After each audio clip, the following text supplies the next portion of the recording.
Ontario's top doctor suggests it's time to talk about when to lift all public health measures as the province moves to learning to live with COVID. And Dr. Moore says that conversation needs to start now.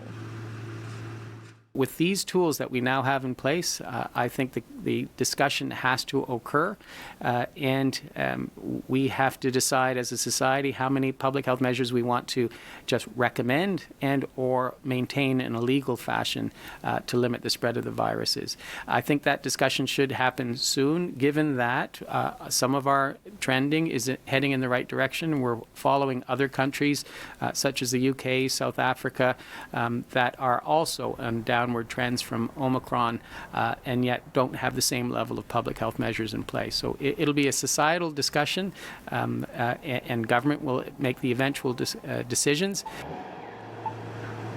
Dr. Kieran Moore says masking requirements will likely be the last protective measure to go. He also said 3 doses of the COVID vaccine give significantly more protection than 2, and he's waiting for guidance to see if people will need a booster to travel. And this is interesting. He also said it may be time to reassess the value of vaccine passports because 2 doses just aren't as effective against Omicron. And the Chief Medical Officer of Health announced PCR testing will now be expanded to family members of frontline healthcare workers. Now, nurses have been saying they are at the breaking point, and there's a shortage of at least 22,000 of them.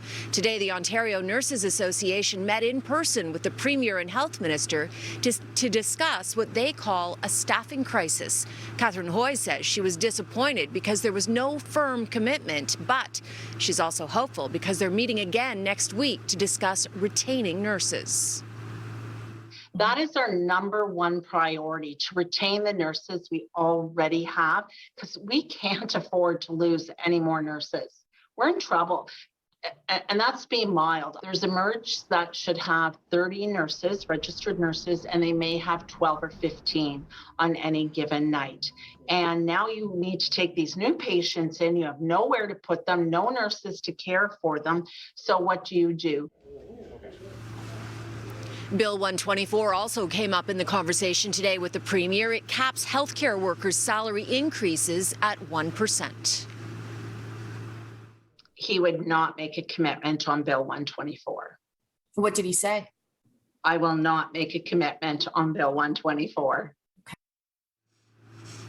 Now, in a statement about the meeting with nurses, the Premier's office acknowledged the need to hire more nurses and called on the federal government to increase healthcare transfers.